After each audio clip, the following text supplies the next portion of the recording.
JJ Jinx! Truck stop!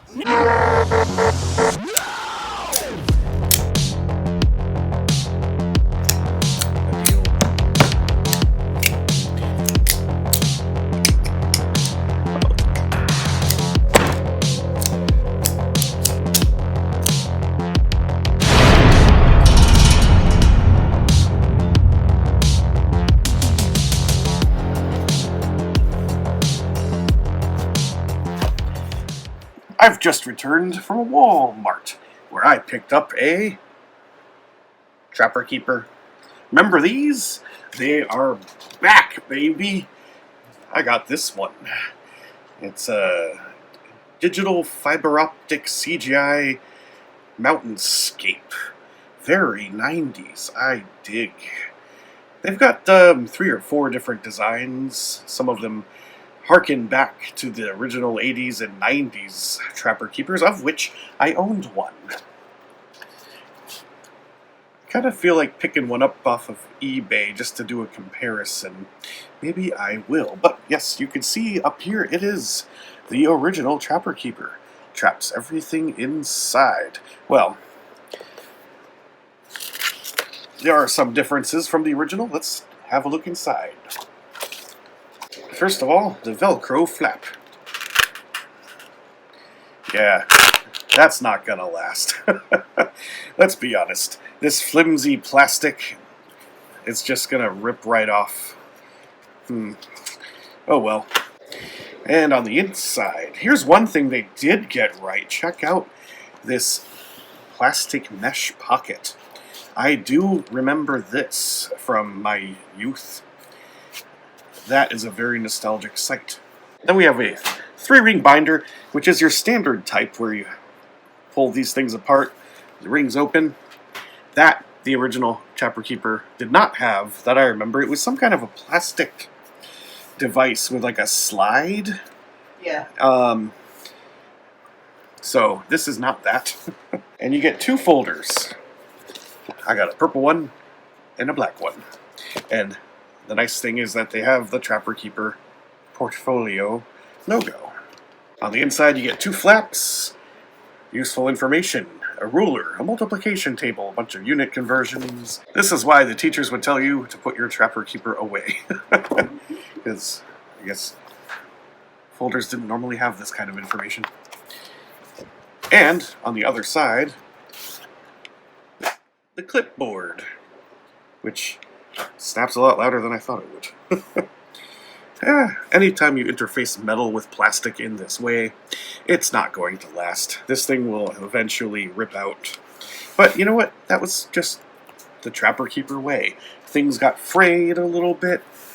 These mesh pockets, you know, they're stretchy, but they'll eventually come undone at the seams, which is why finding a Trapper Keeper in great condition is not very easy anymore. I will let this be the backdrop to show you the other things that I picked up. Here's an Ozark trail knife, one that I wanted to get like a year ago, but the associate never came to the cabinet to unlock it and sell it to me, so I sadly just had to walk away. But today the associate came and I got it. This one was, I think, $8.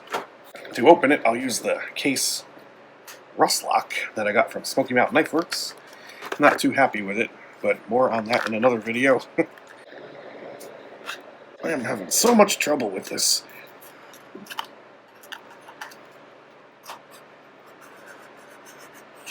Oh. Wow, they really upped the packaging here. That was a pain. Anyway, here are the features. I don't know why I said it like that.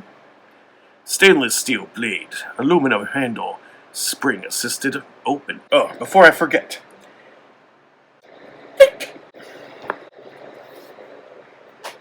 Wow, check it out. One of the things I really like about this one is the color. I like the blue and orange. Kind of like the colors the Florida Gators used to have. It's all around kind of a stonewash finish, including the Warncliffe style blade. That is a nice blade shape. It is a frame-locked knife with a deep carry pocket clip that is both long and slender. like me. Now, as I'm turning this over in my hands, I'm seeing some stuff going on the internals that I'm not really sure what that's about just yet. Bar of metal way down in there, do you see that? And, so yeah, let's just see what happens when we go to close the knife. Oh, yeah, that's the spring assist. Oh, a little flipper tab just came out the back. Check that out. It's one of those disappearing flipper tab types. I have a couple of knives like that, and I think they're both Ozark Trail. But that's a mechanism I have seen before, where the flipper tab kind of hides after misfire deployment.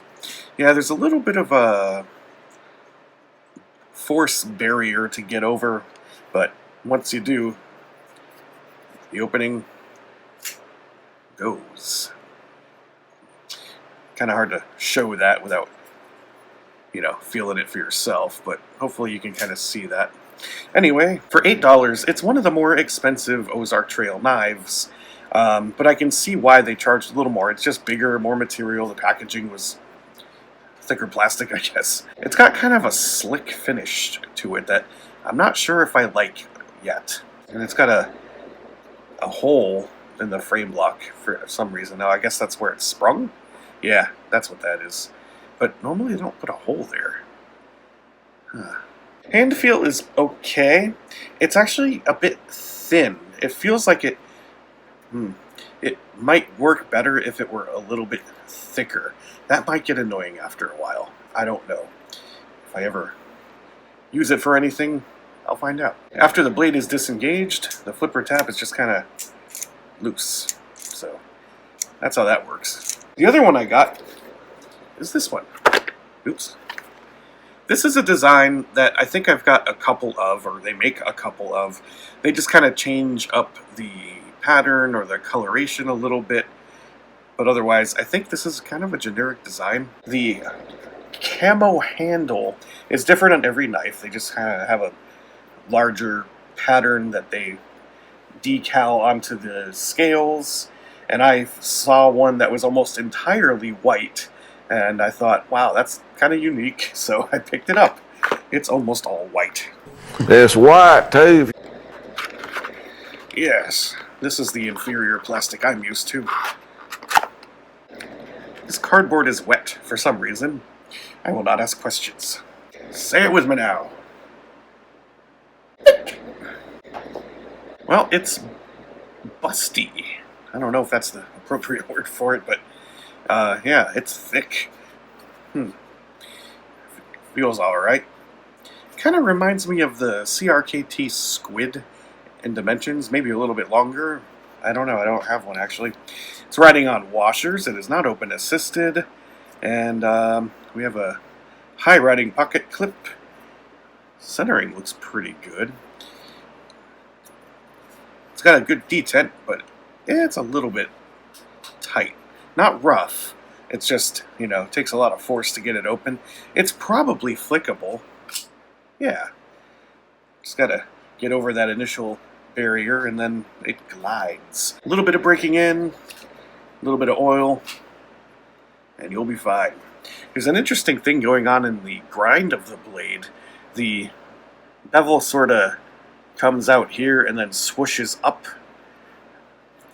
It's almost like the shadow of a Tanto blade. Is that a hollow grind? Looking at the way the light reflects, hard to say. That might be a hollow grind. I don't know. It would be a huge hollow grind, though. It's probably not. Anyway, it's a stubby little thing. That's pretty neat. I like that. This one was in their $4 and change area, with a whole bunch of other ones that I already have. So, welcome to the collection, Whitey. This is the other one I got, and I was so happy to see it because I've seen other people get this posted on Reddit saying how good it was. It was even more expensive than this one. I think this one was like $12 or $13, but it is a it is a black stone washed fixed blade knife that comes with a sheath. And it is 7 inches long. So this is the one I'm the most excited about. Even though that blue one I've been kind of pining after for almost a year. I just Never saw it again until today. But this one, I'm so glad I found it in the wild. Well, thanks, Russ Locke. I'll talk shit about you in another video, but for now, fuck off.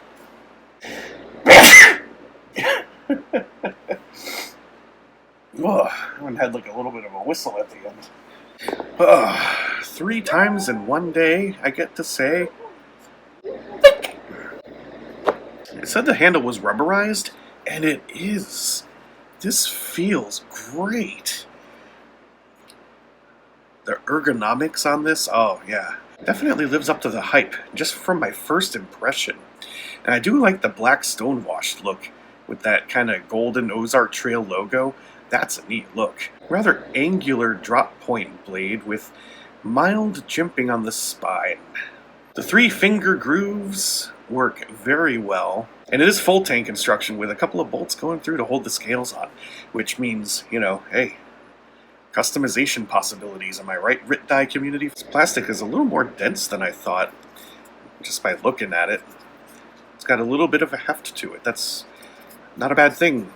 It's got the Ozark Trail symbol, no words on it. I like the minimalistic approach here. That's nice. Couple of slots cut into it. I guess so you can actually see if your knife is in there. You know what I recommend doing is putting the knife in the correct way. That way it actually fits. Ooh, that's a snug fit. No rattling. They did a hell of a job on this one. I'm trying to push it off with my thumb. It's not moving. How do you get this thing out? I guess it's stuck this way. I really can't get it off.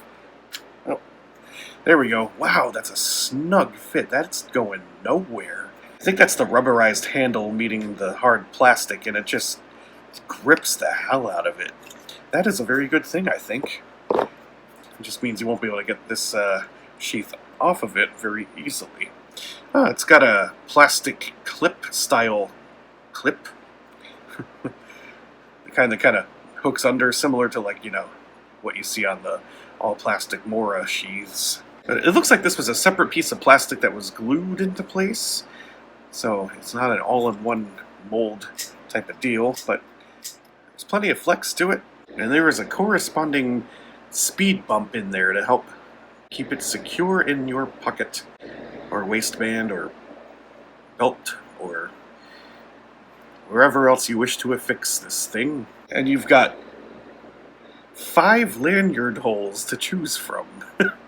Now it looks like the way they made this was 2 different pieces slapped together, and then,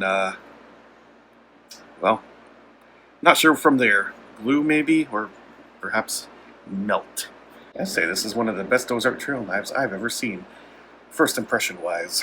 So this was my bounty for the day. Blue, white, black. Good day.